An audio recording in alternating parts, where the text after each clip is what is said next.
Meet me in the foyer. Happy New Year, Foyer film fans. Welcome to 2026, and thank you for choosing to meet me in the foyer again. And what a great way to start the year, as look who it is over there. Why, it's world-renowned film critic who is quoted on film posters across the globe, the marvelous Linda Marrick. How are you doing, Linda?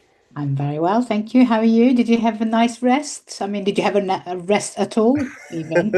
I did Just actually. Yeah, before? no, I had a nice week down with the folks and some of the siblings, and then another week just chilling out. So yeah. Oh, nice, How about nice. yourself? Good I Christmas? mean, I didn't, I mean, the first couple of weeks I wasn't off because I was covering for someone at the Sun, the film, for the film page. And Right. then this week was literally the first week that I've not had anything to do. So, Oh. this week was really my week off.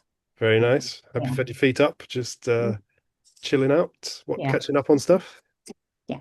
Excellent. And what will you be bringing us in this first edition of Meet Me in the Foyer 2026? Well, funny enough, I'll be bringing you some reviews. Oh, lovely.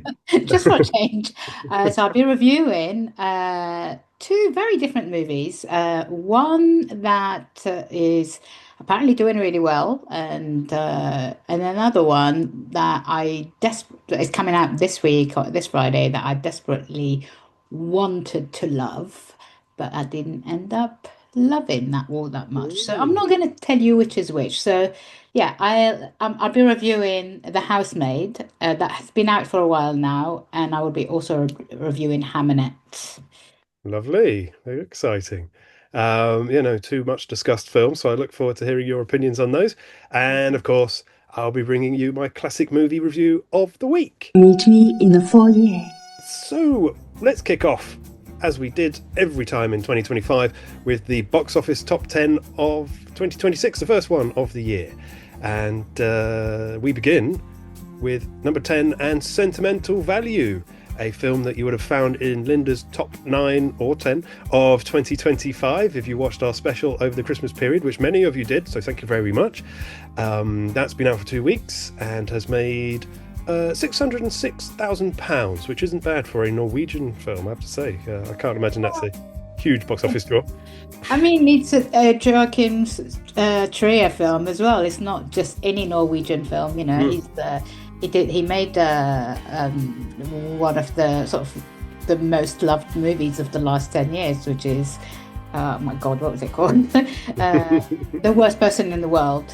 Oh, Which yeah. many people absolutely love, and I really love it. And the same actress who's in that is also in this movie, and it's a big, huge movie, really, with talent and with critics as well, and really wonderful movie. I think it's the best movie not in the English language, in my opinion, this year. Fantastic. And of course, I'm sure many of our listeners and viewers would have already seen it if they followed Linda's recommendation in our special edition show, as I mentioned before, which I'm sure they did.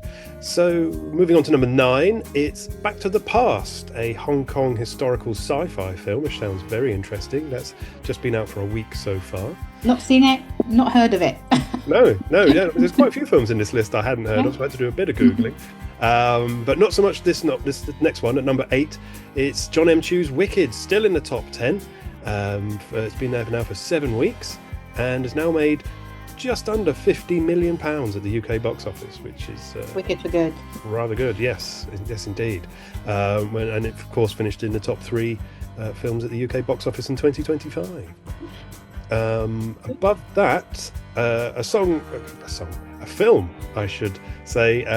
Number 7 is Hugh Jackman and Kate Hudson's new film, the Neil Diamond-inspired story Song Sung Blue, which has been out for 2 weeks now. Yeah, I love that actually. I thought, I mean, it's very wiggy, obviously. I don't know if you've seen it I've yet. seen the trailer. Yeah, it's Very very good. wiggy, and it's very sort of middle of the road, but it's also really lovely and very touching. And I thought both of them were absolutely brilliant, and they both sing in it, and they're like properly sing live. So I was not expecting anything from it, but I was really surprised about how good it was, and you know. And if you Seems like it, yeah, if you like Neil Diamond's music, you're gonna enjoy it even more.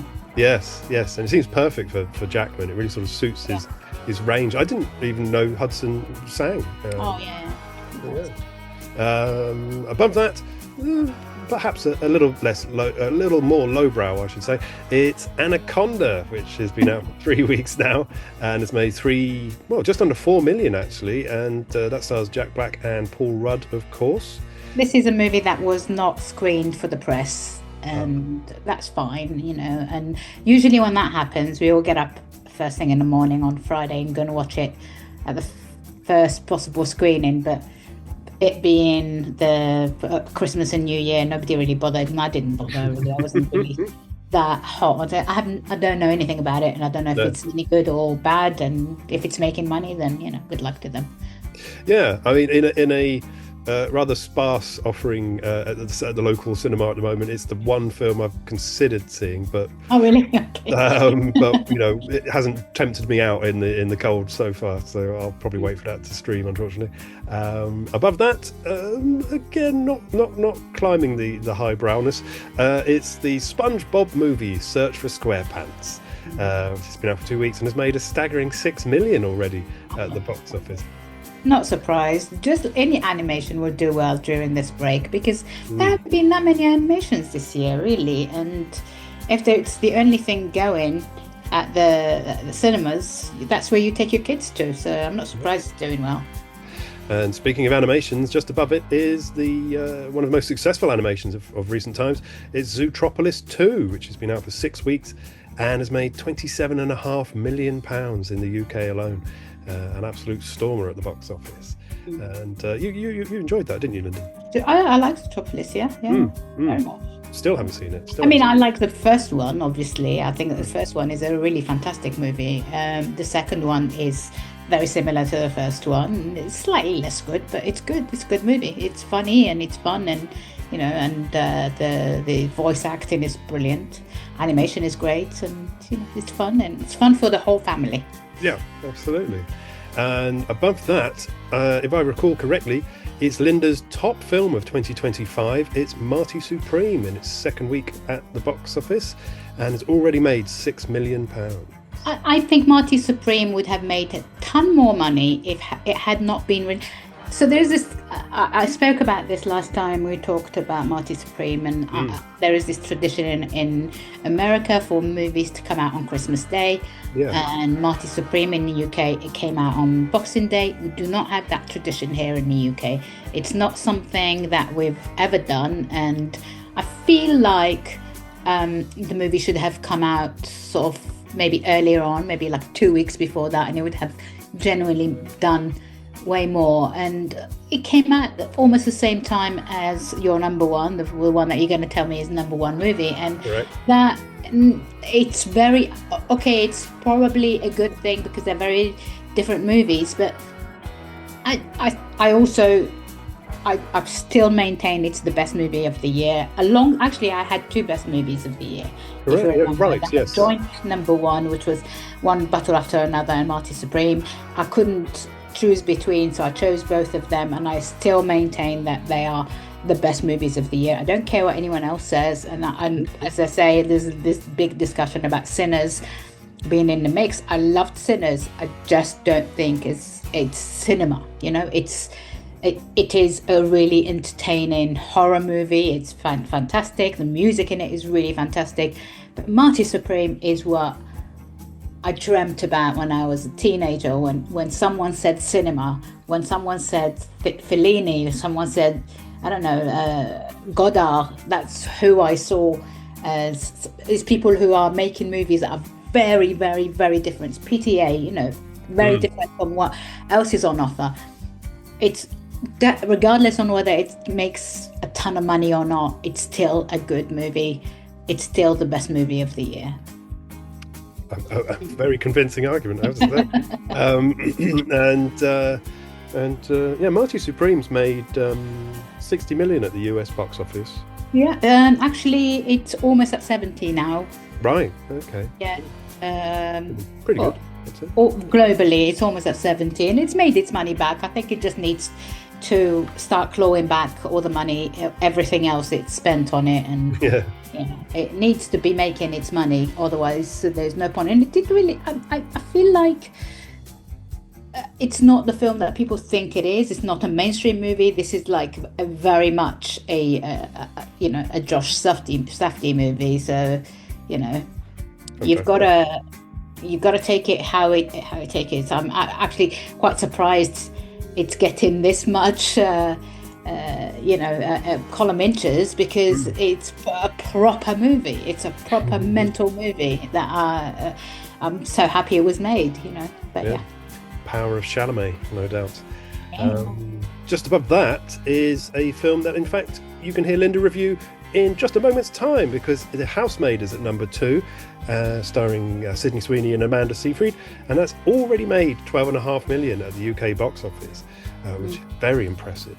That's what happened. I mean, it is adapted. I mean, I'll talk about it more later, but it is adapted from an extremely popular book, novel. So a series of novels that as soon as they're out, people just buy them, and they're not very good novels, and the stories are very silly, but they are popular. They've been adapted, and I knew it was going to be popular. So yeah, it's funny, isn't it? There's so many sort of books of the week these days get made into films, but often those really popular books that everybody talks about and everybody reads, apart from me, because I never do. I think the last time I read a sort of book of the week was probably The Beach. I love that. A great book. Alex Garland. Yeah. Wonderful. And I loved the movie. I thought it was treated very badly, the movie. So yeah. I didn't love the movie. I thought the movie was fabulous. It really stuck. I felt the same emotions whilst reading the book as I did watching the movie. But hey, fair enough.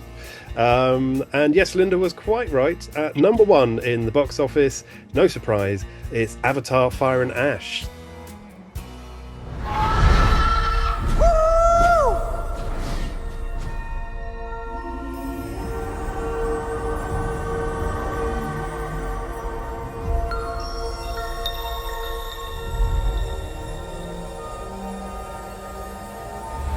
The strength of the ancestors is here.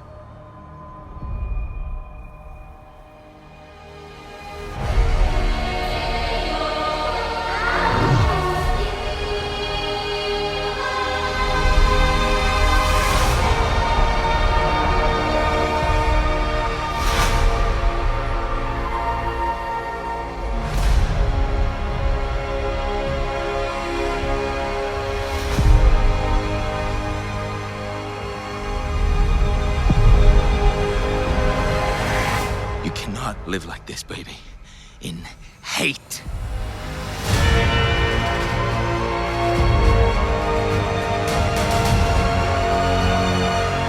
If there is something you can do, then you must do it.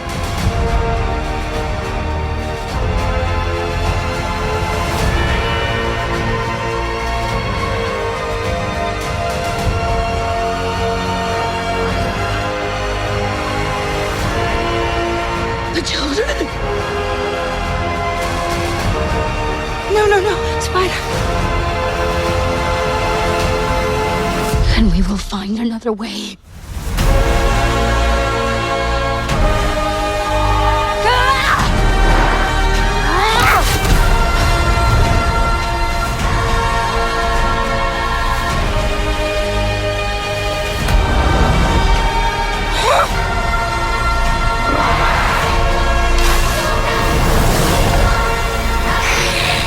Your goddess has no dominion here.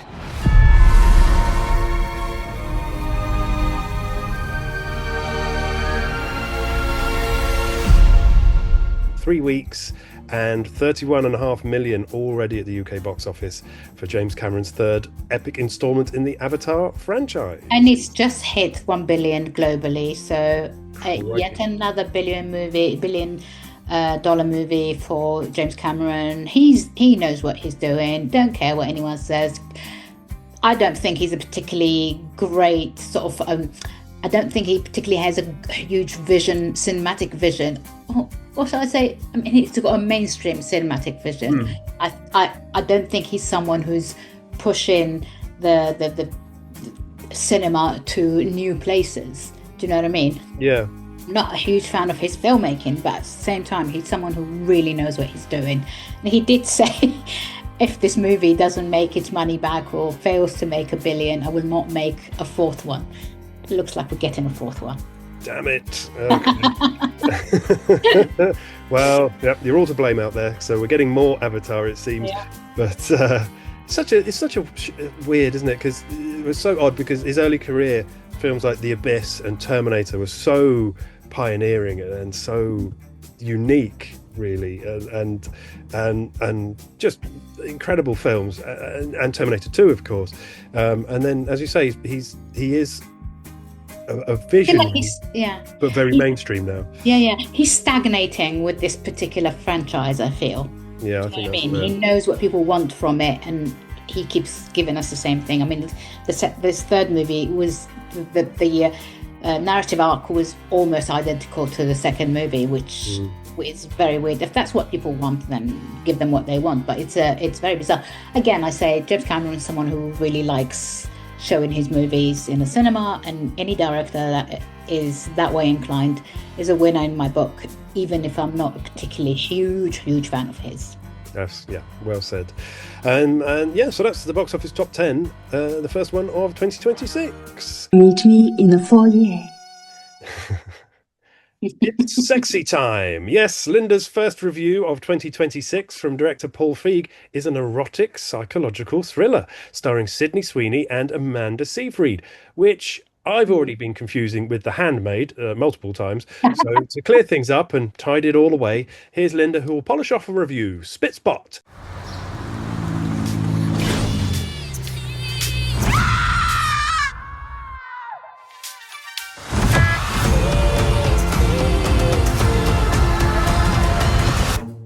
Would you like to see what you're getting yourself into? Sure.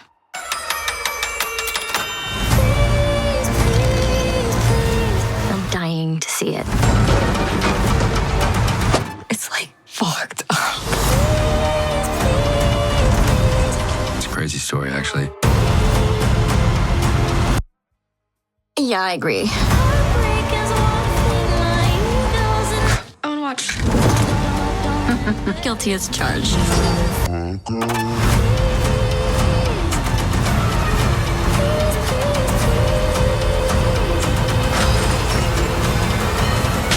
Let me know how it ends.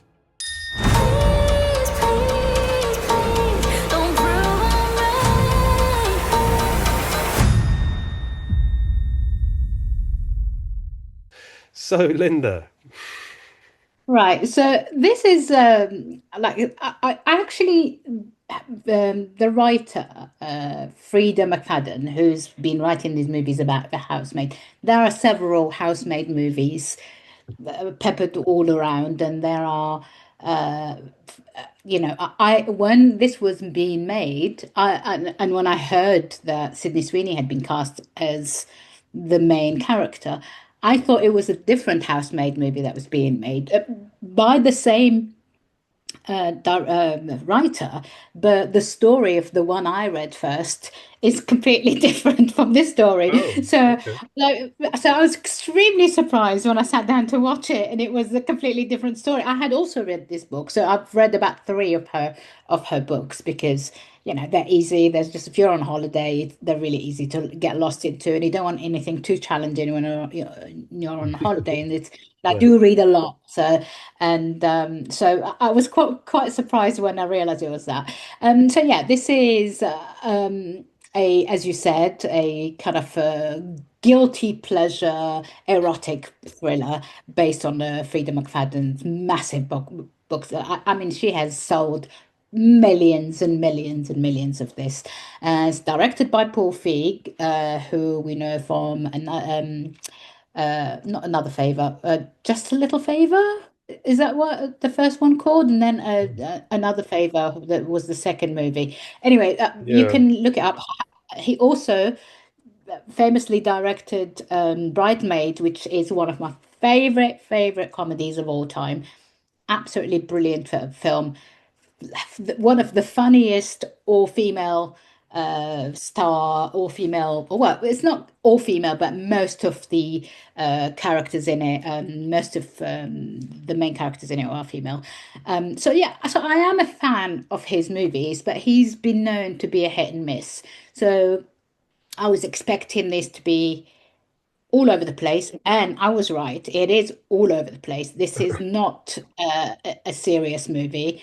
Whether he meant it to be serious or not, God knows. And I mean, he's someone that I really like. You know, I really respect him as a filmmaker, and I respect him as someone who's got this kind of sense, very frivolous, very also European sensibility. If you remember A Simple Favor, that's the first one. In The Simple Favor, the whole of the soundtrack of the movie was all French pop songs from the 60s, which for me added so much to that movie. Here, so Sydney Sweeney stars as Millie, young woman who's desperate for a win after she's released from prison. We're not told what crime she has committed just yet. We do get to find out afterwards. She lands a job as a live-in maid at this ultra wealthy couple called Nina and Andrew. And that Nina is played by Amanda Seyfried, who is brilliant. I love Amanda Seyfried. I mean, she's in The Testaments of Anne Lee at the moment, a film that hasn't had very good reviews, but which I have really admire and love. And I think she's absolutely fantastic. She's an extremely talented actress, and she really disappears in this. And I feel like I shouldn't really tell you because there are several twists in it, and it's better that I don't tell you because it's a lot more enjoyable if you don't guess the twist. So Brandes Kellner, he also was in It Ends With Us.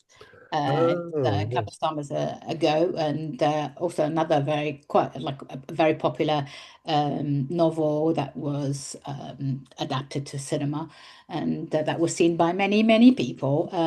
So yeah, he plays the husband. So this is like um, for Millie, it feels like the ultimate fresh start. But the house is gorgeous, the pay is good, and the family seem perfect to start with. However, things get really weird very immediately. I mean, almost immediately, when Nina's behavior just becomes very unhinged and difficult to deal with. She's borderline erratic and theatrical. One minute she's kind, and next minute, one minute she's like giving her own clothes because she's put on weight and her clothes no longer fit her. The next minute she's accusing Millie of stealing her stuff. Meanwhile, the husband is the complete opposite. He's just really, kind and attentive to Millie, and you know where this is going. Yeah. So I'm going to stop there because it's a lot more enjoyable, and it's a really enjoyable movie. It's terrible. The acting is over the top. The story, the screening I was at, and I was like at the big screening for it just before Christmas. The screening that I was at, people were like audibly laughing at the most silly stuff. So Feig is usually known for his comedies and, like as I mentioned, Bridesmaids and other stuff.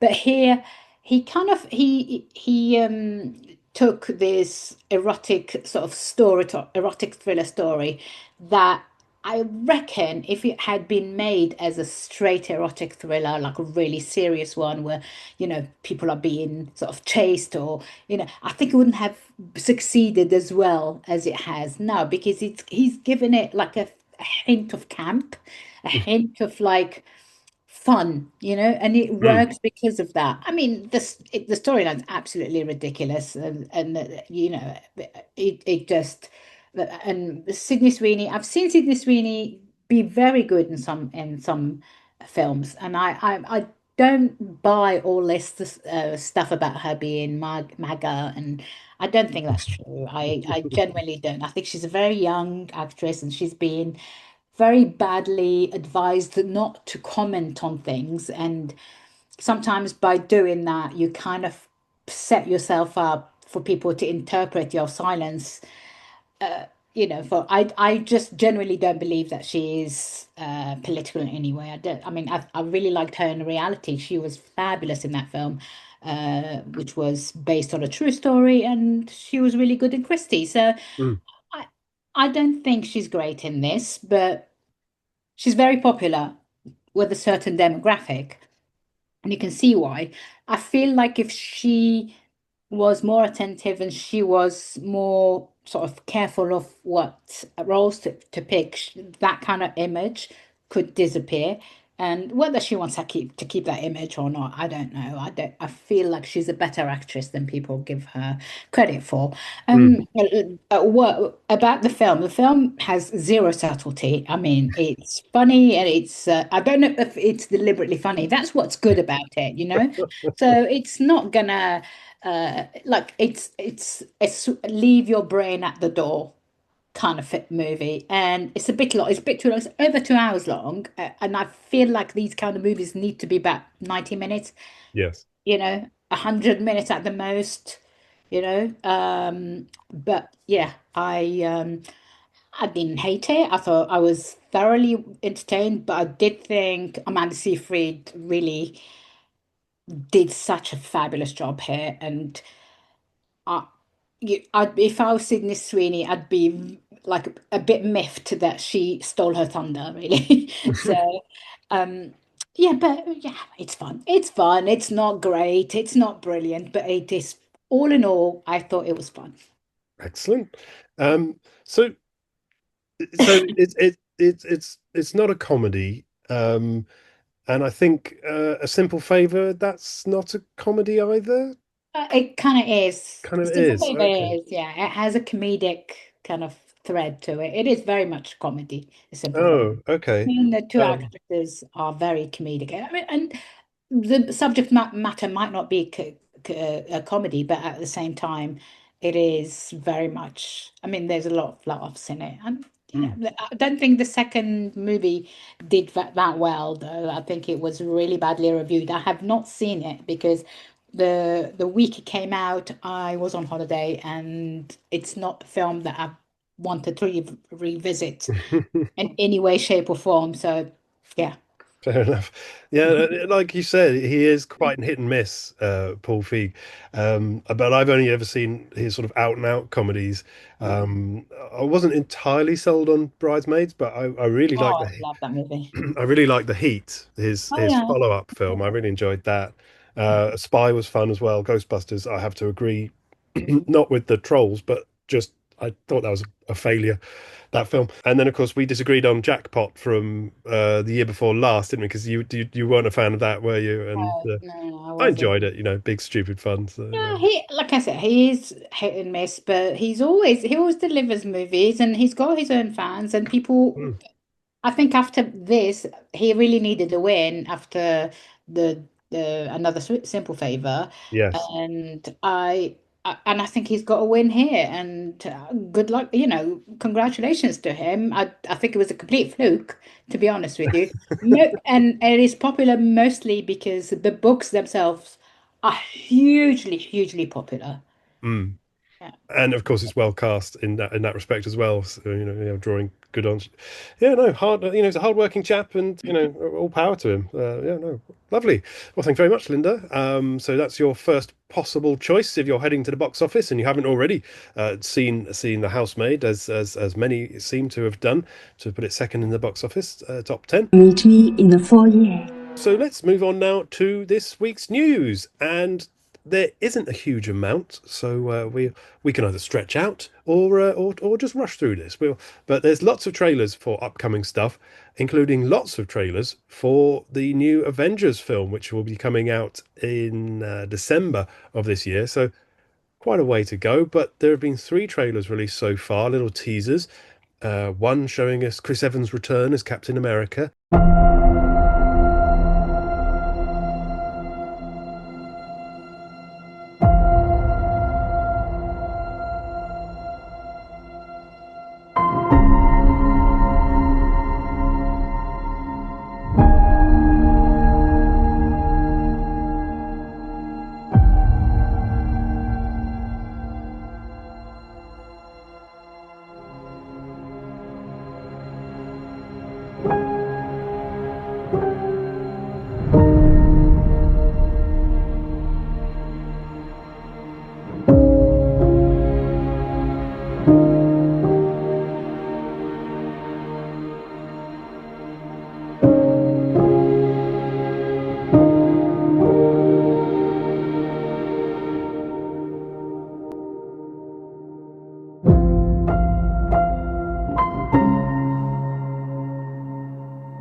another showing us Thor ready to fight for love.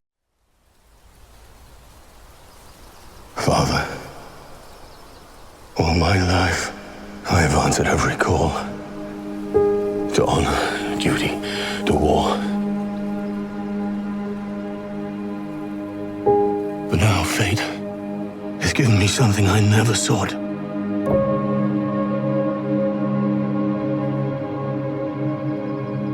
A child. A life untouched by the storm. Lend me the strength of the old fathers, so that I may fight once more, defeat one more enemy, and return home to her, not as a warrior, but as warmth, to teach her not battle, but stillness, the kind I never knew. Please, Father, heed my words.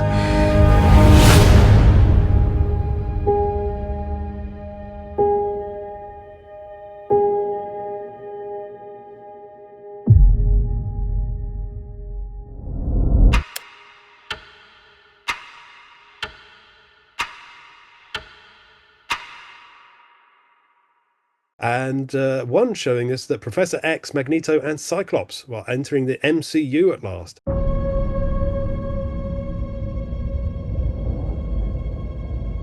Death comes for us all.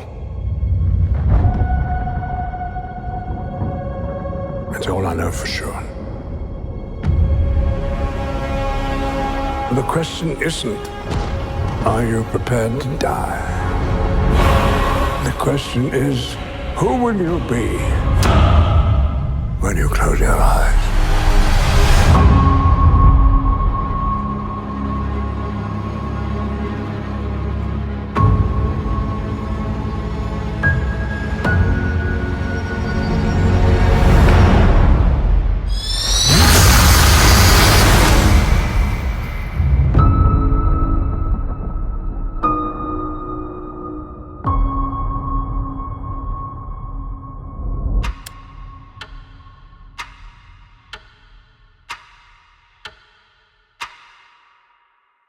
The X-Men characters that have long been held by Fox, isn't it?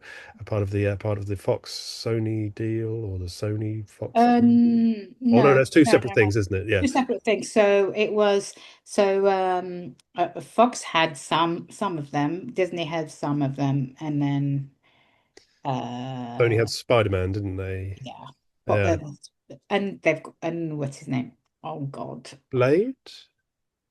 No, what's the Morbius? Morbius and other. Madam Web and other such cinematic disasters. Yeah. All of them the worst characters.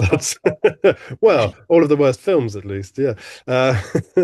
But yes. So those I may put those three trailers in the show, or if I haven't, we'll just move on to the next bit of news. I haven't watched any of the trailers. I think I was waiting to see them on a big screen. So okay. I was gonna try and go into a screening so that I could go see them on a big screen. But you mentioning about Chris Evans back as I think as a cop out. It does feel a bit like it, doesn't it? Yeah.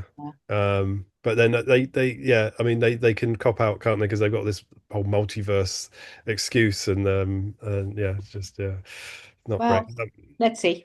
It's something I've never done. I've heard a lot about it recently. People going to watch films so they can see the trailers before the films. One of which will be coming up shortly. But yes, in other news, sadly, 2 stars have left us over the Christmas period. Brigitte Bardot, French New Wave star and animal rights activist, died at the age of 91. And Aisha Whitlock Jr., star of The Wire and regular in Spike Lee movies, died at the age of 71 over the Christmas period. Isaiah. Quite right, yes. Yes, so apologies, Isaiah Whitlock Jr.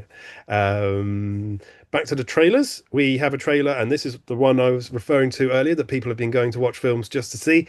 It's Christopher Nolan's upcoming epic, The Odyssey, starring Matt Damon, which is arriving on the 17th of July.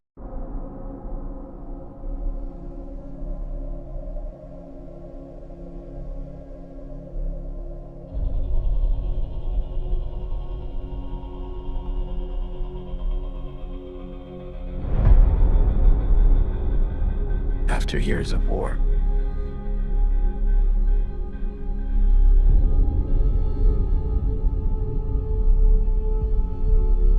No one could stand between my men and home.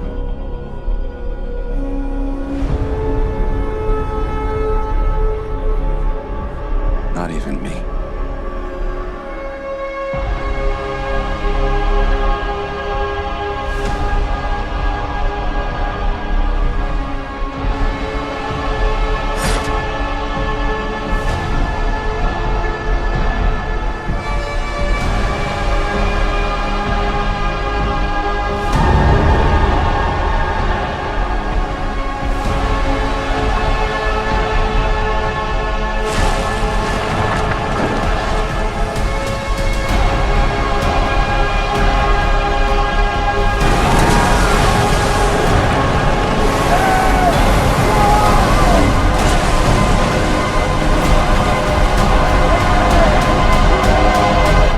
Promise me you will come back.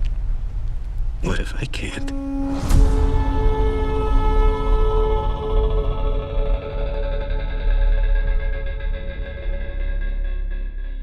That I'm looking forward to. Really. I think that's my most anticipated movie of the year, to be honest with you. Yes. So, Yes. No, I think that's a good choice. And I think I might go and see that as a birthday treat to myself.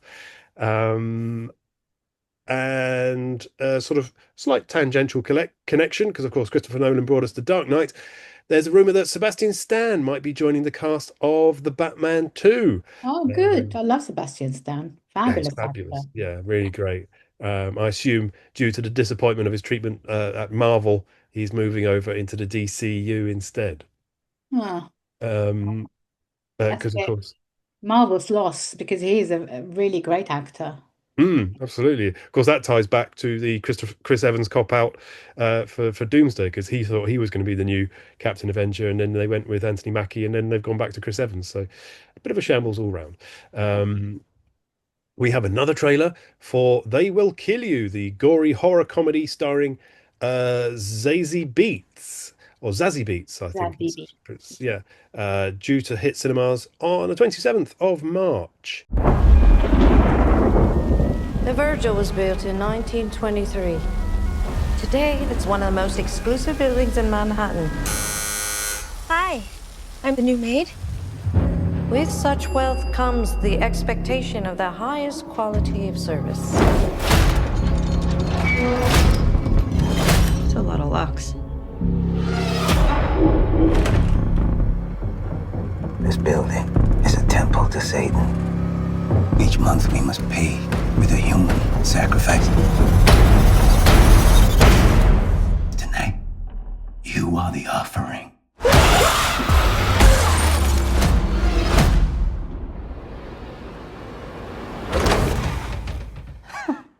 Gotcha.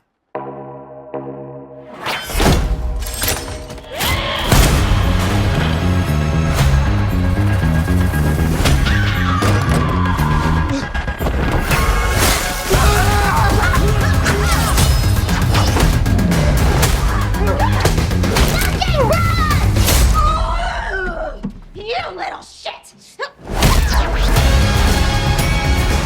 There has to be a way out of here. The building was designed to be a death trap.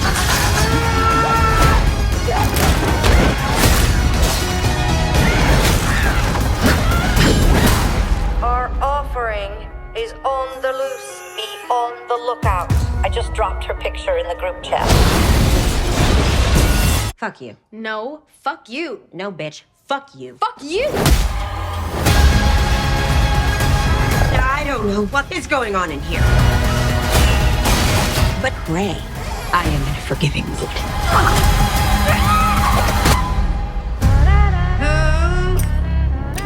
Who the fuck are you?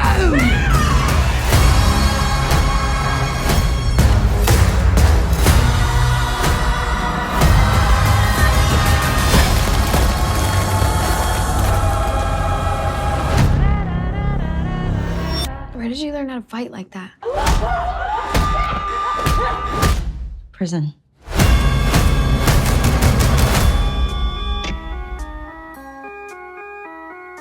And lastly, we have a trailer for the new Hugh Jackman film, The Death of Robin Hood, due out later this year. Would you like to know a secret? People speak of Robin Hood, tell his stories. They're all lies. He was not a hero. You were a murderous brigand. We were monsters. I am the outlaw. Robin Hood.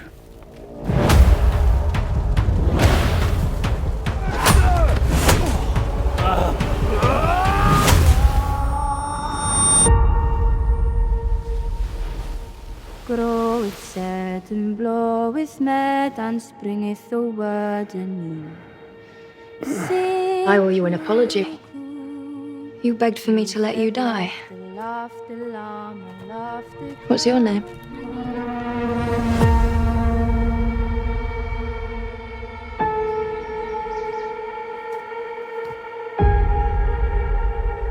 Can you make for me?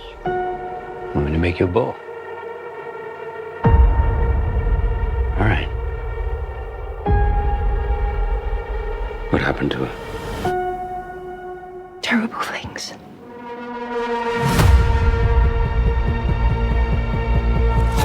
I help those who come to this island.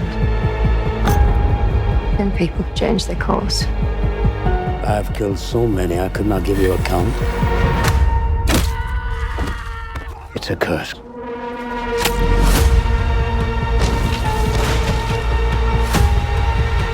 There are bad people out there. I fear our blood debts will follow her.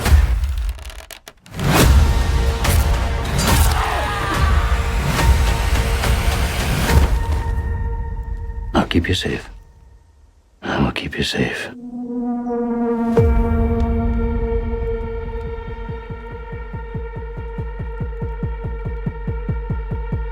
Yeah, which is quite an interesting concept and one I'm actually looking forward to.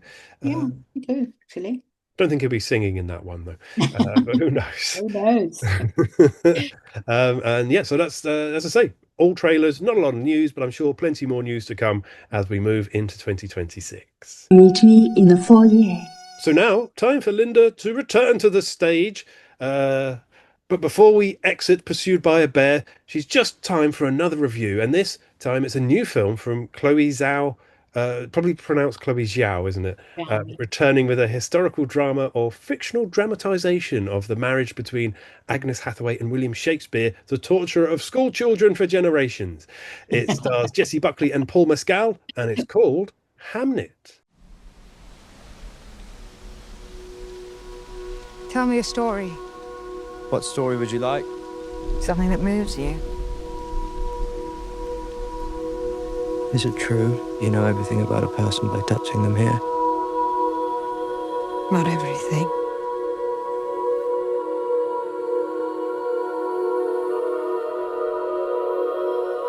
You touched me here. What did you see? I saw a landscape. Saw a landscape? Spaces. Caves. Tunnels and oceans. Undiscovered countries. Will you be brave? Yes. Will you be brave? Deep, dark, black void. Only breathe.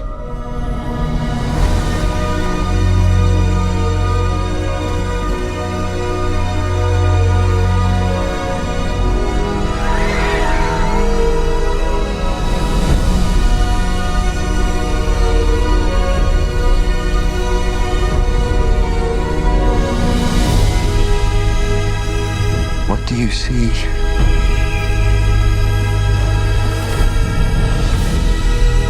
What do you see? You will live.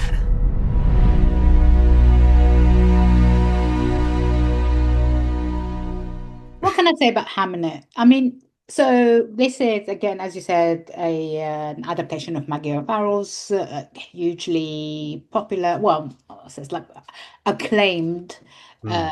book about the story, what kind of fictional, historical fiction, as I like to call it, about the marriage of Shakespeare and Agnes, William Shakespeare and Agnes, who was older than him and whose family didn't want him to marry, who there was, many reasons why that kind of coupling was seen as not appropriate for him. Uh, so yeah, it is directed by Chloe Zhao, who we know from a number of movies, including a movie for which she won the Best Movie Oscar, which was Nomadland, one of my favorite films of all time. Mm. After winning that award, she went on to do, believe it or not, a Marvel movie, Eternals, which was Oh, yes. largely panned and including by myself. I just desperately wanted this to work, and I love Chloe Zhao, I love her direction, I love the way she does things.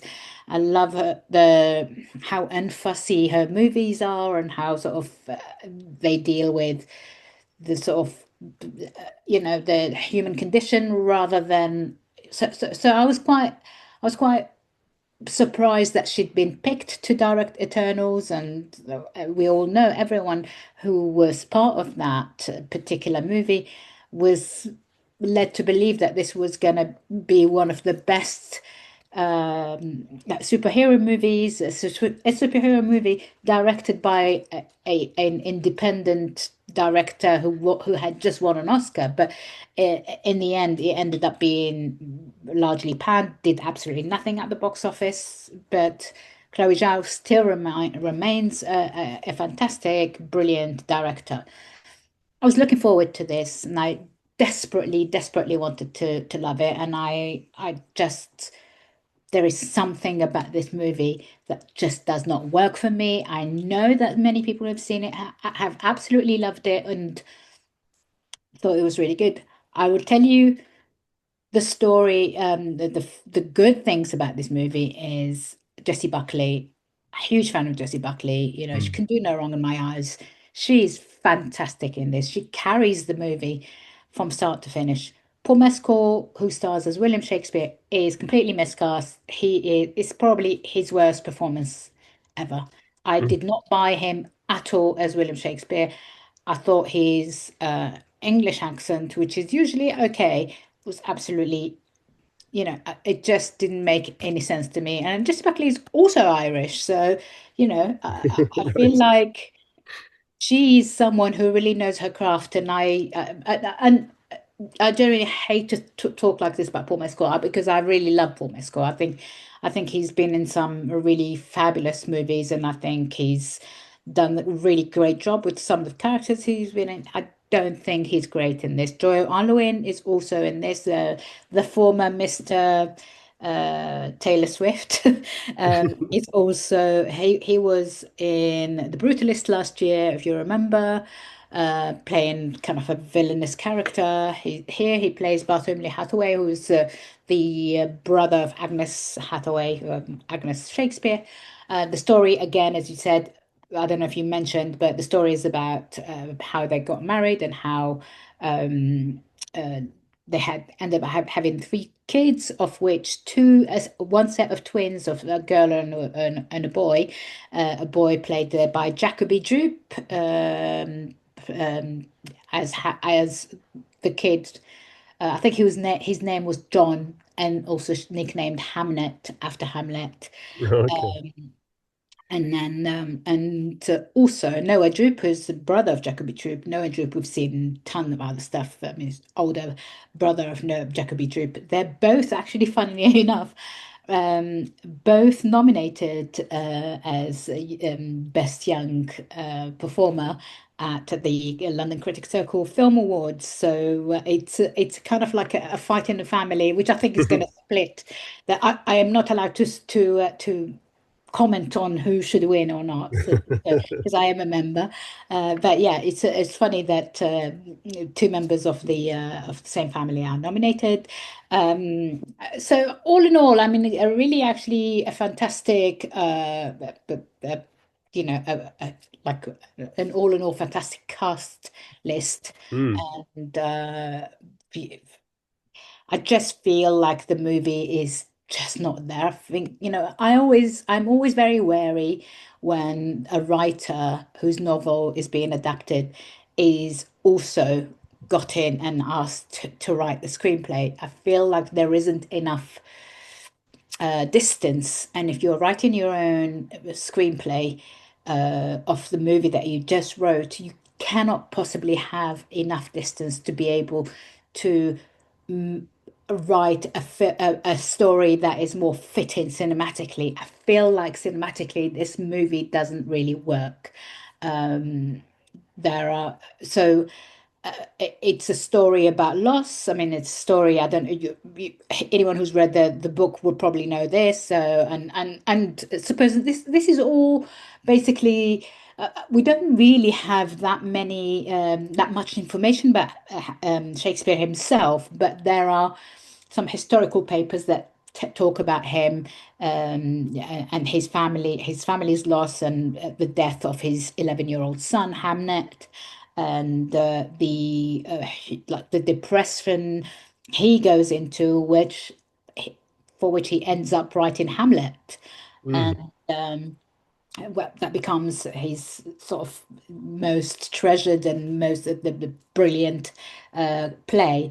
And the film itself actually finishes on a presentation of Hamlet at the Globe Theatre, where the sort of the great and washed are watching Hamlet for the first time, and then not to give it away, but I don't think, I mean, this is all like known story that is known, and I felt like it's a story that needed to be told by someone else that wasn't Maggie O'Farrell, and the direction, I saw absolutely nothing extraordinary in Chloe Zhao's direction either. I felt like it was a bit of a snooze fest, but only too slightly like saved by Jessie Buckley's absolutely phenomenal performance.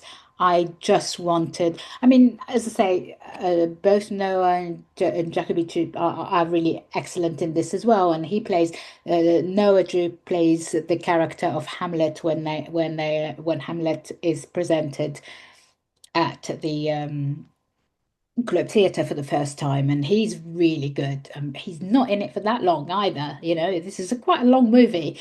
He's only in it like very briefly.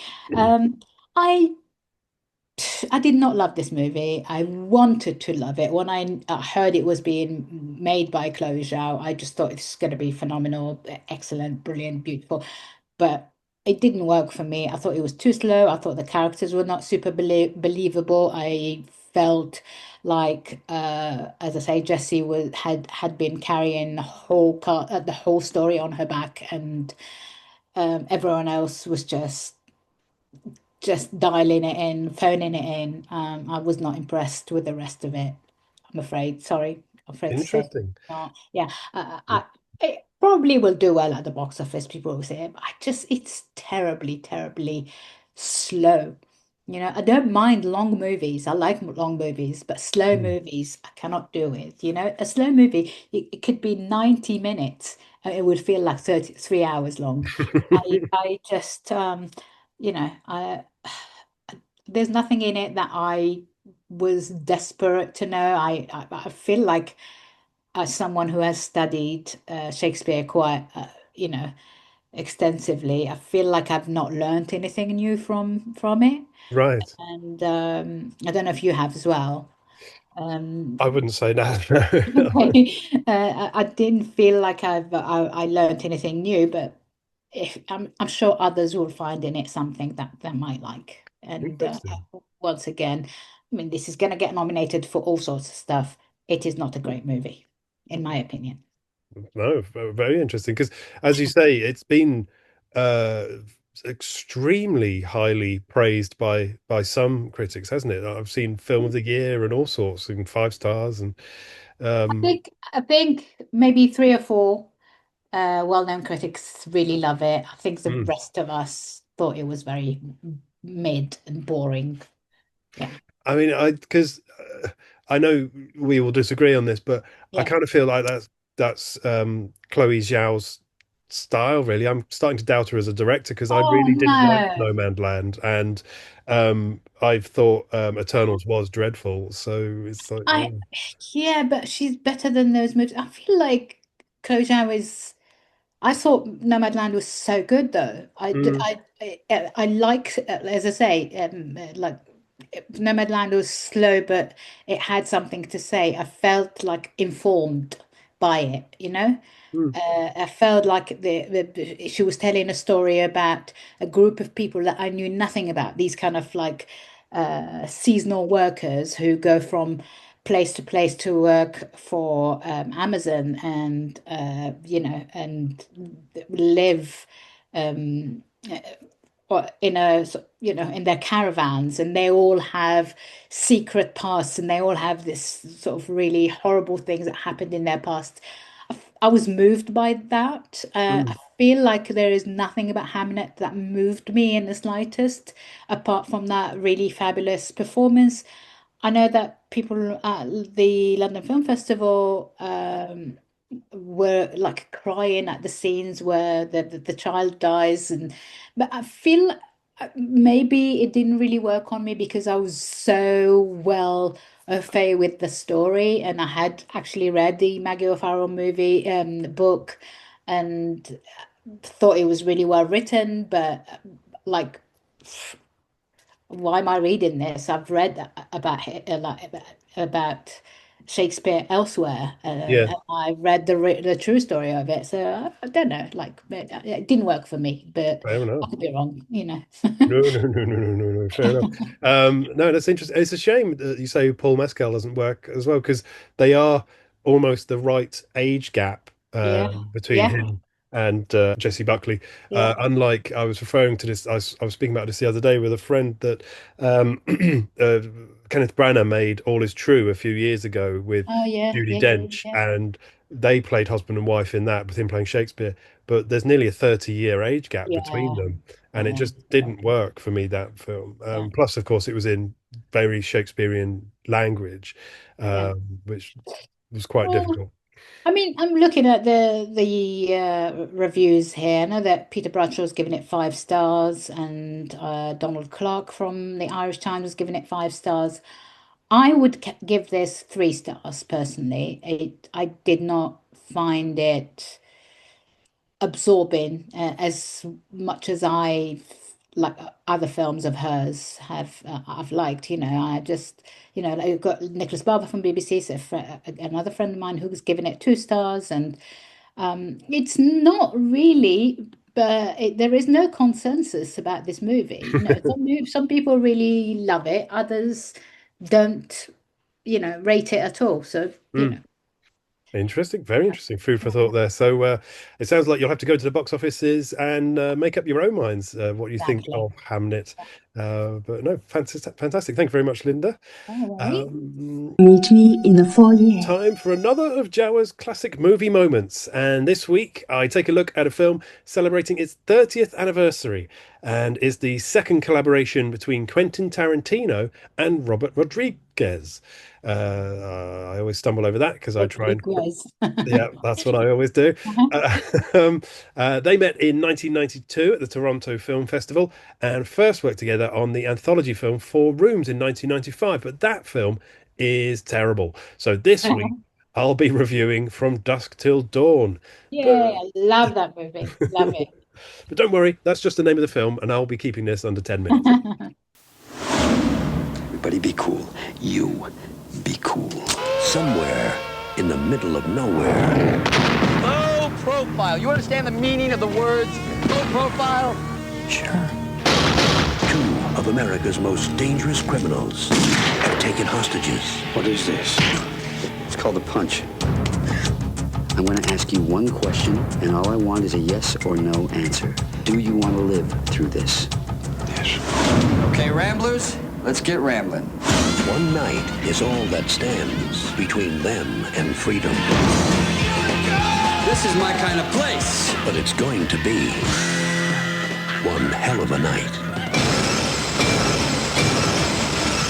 We might be in trouble. There are a bunch of fucking vampires out there trying to get in here and suck our fucking blood. Now, their only chance is to fight back. Oh, yeah!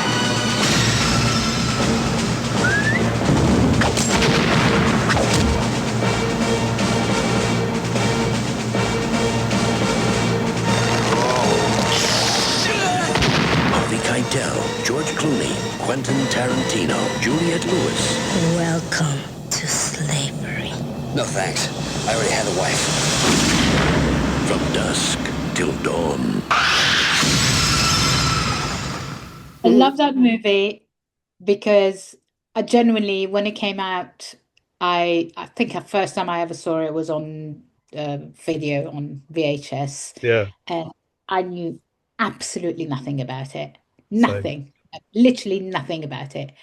And then you get that kind of massive twist in the middle. Yes, absolutely. Yes. Yeah.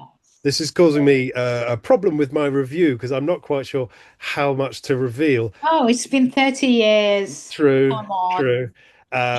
So let's get into it then. I think, come on, if you haven't seen it by now, switch this off and go watch it and then come back, really. Sage advice. Very wise advice there from Linda. So that's right. If you haven't seen From Dusk Till Dawn yet, turn this off, watch it, come back, because I've decided now, thanks to Linda, that I am going to spoil it because it'll make it far easier for me to talk about. So, From Dusk Till Dawn is a 1996 American crime action horror film directed by Robert Rodriguez and written by Quentin Tarantino from a concept and story by Robert Kurtzman. It stars Harvey Keitel, George Clooney, Tarantino himself, Ernest Liu, and Juliette Lewis. And the plot follows a pair of American criminal brothers, played by Clooney and Tarantino, who take a family as hostages, Keitel, Liu, and Lewis, to cross into Mexico, but ultimately find themselves trapped in a saloon defending against an even greater threat. So, yeah, it's an interesting film because it starts very quietly, sort of in the Midwest, tumbleweed, sort of like a, what would you call it, like a petrol station and store, and a sheriff pulls up in his police car and he goes in and he chats to the guy behind the counter, and then he goes to the bathroom, and then all hell breaks loose. Although not as much hell as it'll break loose about halfway through the film. Yeah. So Clooney and Tarantino suddenly appear as this pair of criminal brothers, and it's quite a rare one in Clooney's filmography because he's playing a villain. But he's George Clooney, so he's still incredibly charming and charismatic, although also threatening and dangerous and slightly psychotic, but not as psychotic as his brother, played by Tarantino, who... He also plays a villain in Out of Sight, but a very likable villain.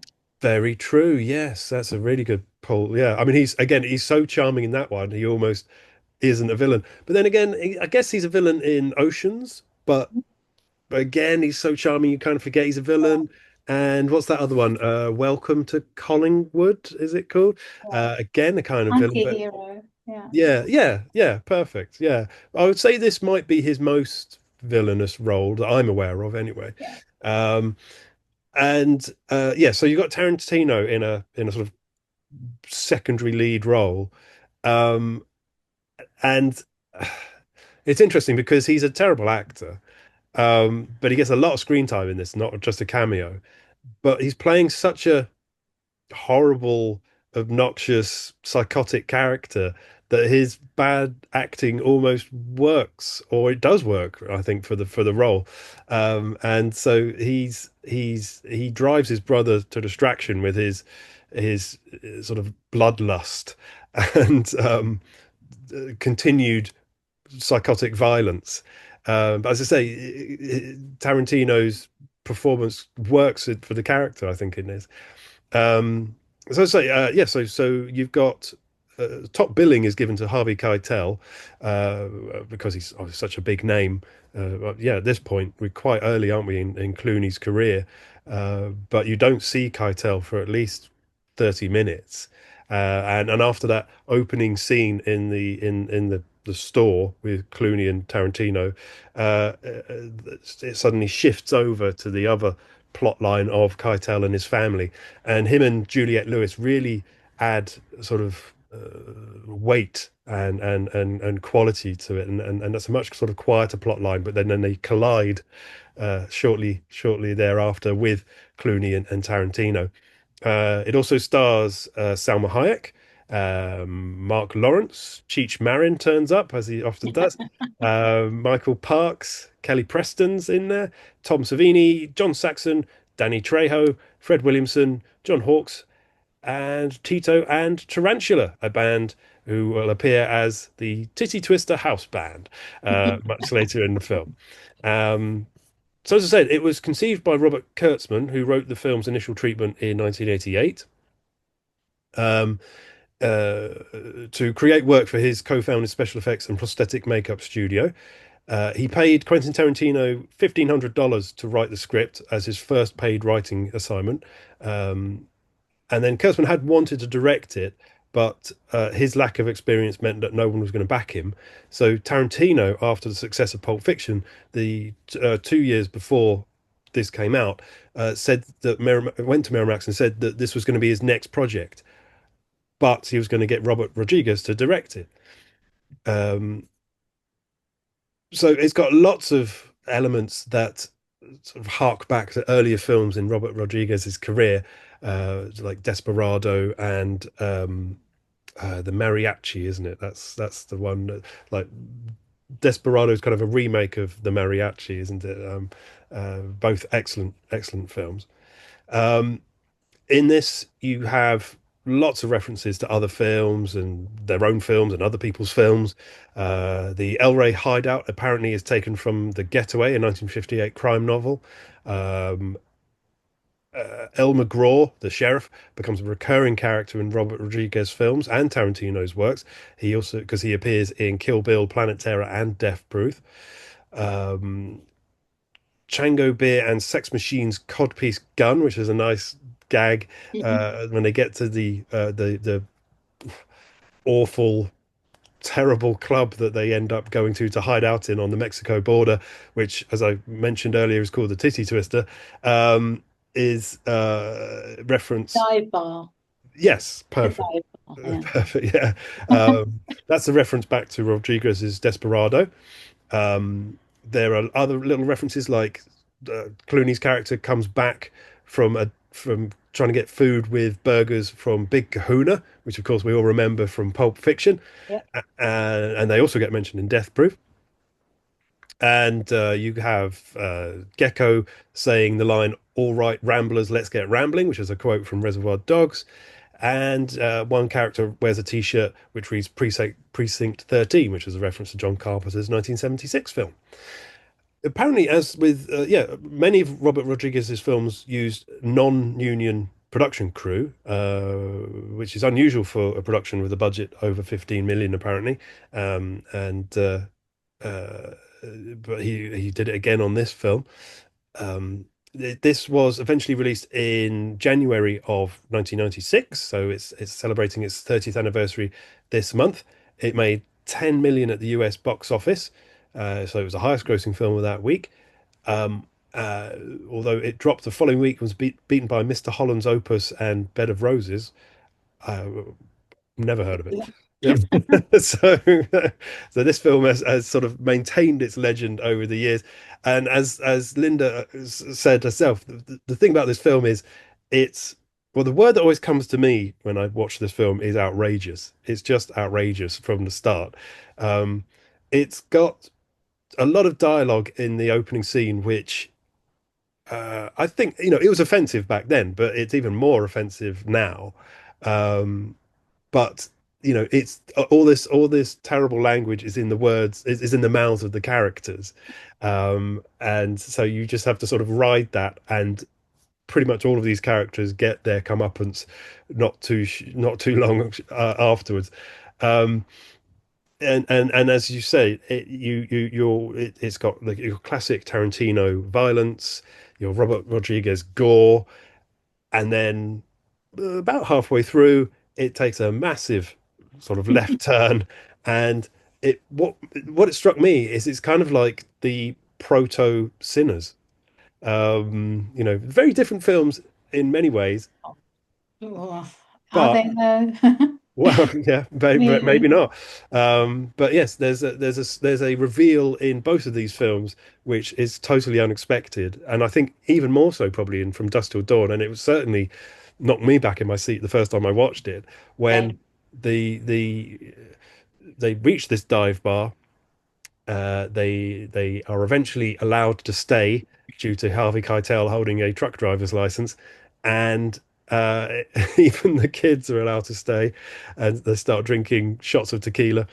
And then all of a sudden, Selma Hayek appears and gives just an incredible performance.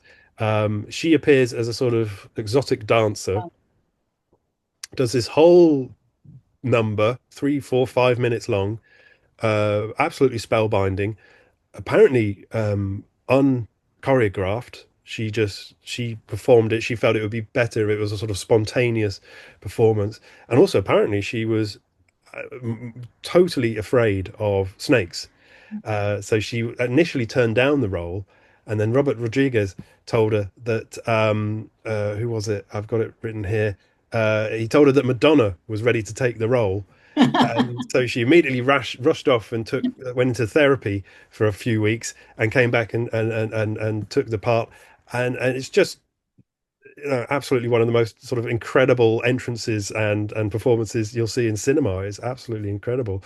Yeah, at that point, it's revealed that they've actually walked into sort of the hellmouth, and these are all vampires, apart from sort of about half a dozen characters in the bar. And at that point, it just goes crazy and turns into a complete bloodbath. Interestingly enough, though, there's not that much blood on screen because the vampires all bleed green, which they did to avoid an R rating. Although this does feel like an R movie. Yeah, it was actually banned in Ireland because of its gratuitous violence. But it's much like the critics were quite sniffy about this film. Roger Ebert gave it 3 out of 4 stars. He said it was a skillful meat and potatoes action extravaganza with some added neat touches. So Robert got it, but Roger got it. But there's a lot of other critics who are very snotty about it. I think this is a case where a movie became a lot more popular as soon as it went on on video. Yes. I think it's had a whole new second life once it was available on video for people to make. And also, I don't think people cared that much about film critics' opinions, apart from a handful of them. There were a handful of critics that you cared about, like the Guardian's critic, the Times critic, and the Observer, or whatever, the broadsheets. But your average cinema goer then, I remember, we didn't care about, when I was younger, I didn't really care about what critics thought of a movie. Yeah. And it's only now that people are really interested in what Rotten Tomatoes got to say. I mean, I say this as a critic myself. I don't think my opinion really matters, personally. Oh, I wouldn't go that far, but yeah, I mean, Rotten Tomatoes have only given it 66%, which I think for a movie that is, a sort of pulp crime vampire hybrid, and it's just hugely enjoyable, big dumb fun. It's just brilliant. It's such a great. I think it would be difficult not to have a great time watching this film. There's sort of, as you say, there's anti-heroes, there's stupid violence, there's action, there's yeah, it's all there if you want to have a bit of I mean,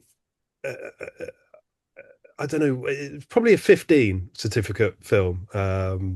it could be an 18, but I think they've just sort of snuck in underneath that. It's got a great soundtrack because, as I mentioned before, the band Tito and Tarantula appear as the house band at the Titty Twister, and they play some brilliant music throughout all the club scenes. And it did lead to two follow-up films, both straight to DVD, one a prequel, one a sequel, neither particularly great, although Danny Trejo appears in both of them. And I wonder if this was the film actually that starts a sort of Danny Trejo legend, because he's become a sort of a B-movie hero. Although he had appeared in what was it? He had appeared in Heat and Desperado the year before this. Yeah. But I feel like this was the one where people started to really take note of Danny Trejo. Oh, apparently as well, there's a line in it when George Clooney says, "No thanks, I already have a wife," to a vampire trying to kill him, and that was just an improv that he just threw in, and Robert Rodriguez was going to cut it, but the studio included it in the trailer, and then it ended up staying in the movie. It also led to a TV series which ran for 2 years, although I've not seen that, so I can't really speak for that. And so yeah, so like I say, it's just a hugely enjoyable film because I'll repeat, just because of the character Tarantino's playing. His acting is fine. Keitel and Lewis are brilliant in it. It's a totally outrageous film. And yeah, those films that outperformed it at the box office are sort of lost to the winds of time, and this film remains a legendary film and a must-watch, I think, if you're looking for a sort of gory horror comedy action movie on a Friday or Saturday night. So that's From Dusk Till Dawn from 1996. Fabulous movie, and I really, really love it. I'm just trying to remember. Did I ever see it in the cinema? Can't have seen it in the cinema. I don't think I have. I definitely remember going and actually not buying the video. I went to borrow it like you used to do. Yeah. Oh, a classic blockbuster Friday night. It wasn't Blockbuster. It was definitely a private one, like one of those mom and pops ones. When I used to live in Hackney, and I went and got it, and I used to know the guy who was behind the counter, and he was also a massive film fan, so we used to always like have a chat about this. And when I picked it up, he went, "Oh my God, you're gonna absolutely love this." Yeah. But, the world was different then, Totally. We had no internet. We didn't have like Wi-Fi. We didn't have TikTok to tell us what's going on. No, you're right. Those days. I went to a local video rental store myself, and you would get recommendations, and this is certainly a film I saw on VHS that was recommended by a friend, and we got from the local store. And I recommend everybody do the same. Although you're going to be streaming it now because it's 2026, sadly. I'd like to advocate for the end of social media, please. We can keep YouTube and we can keep podcasts, but I'd like to end everything else because I feel like it's pointless. Yeah. Genuinely, what is the point of it? No, totally. I don't think it's made the world a better place. No, we're all just addicted to doom scrolling, as they say. But yeah, keep your YouTube account. Keep watching us. We're different. We're better than that. We'll keep informing you of new films and classic films throughout the year.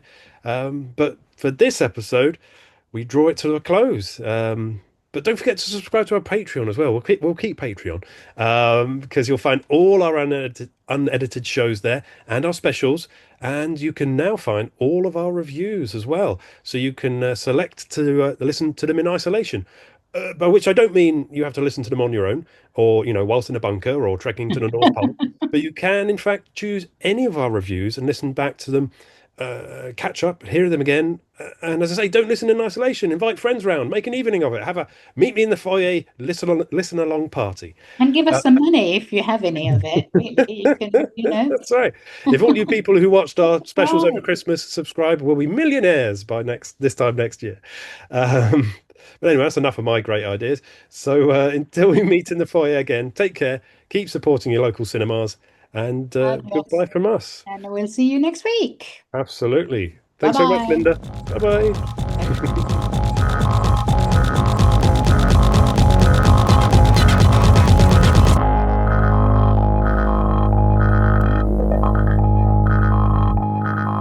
Meet me in the foyer.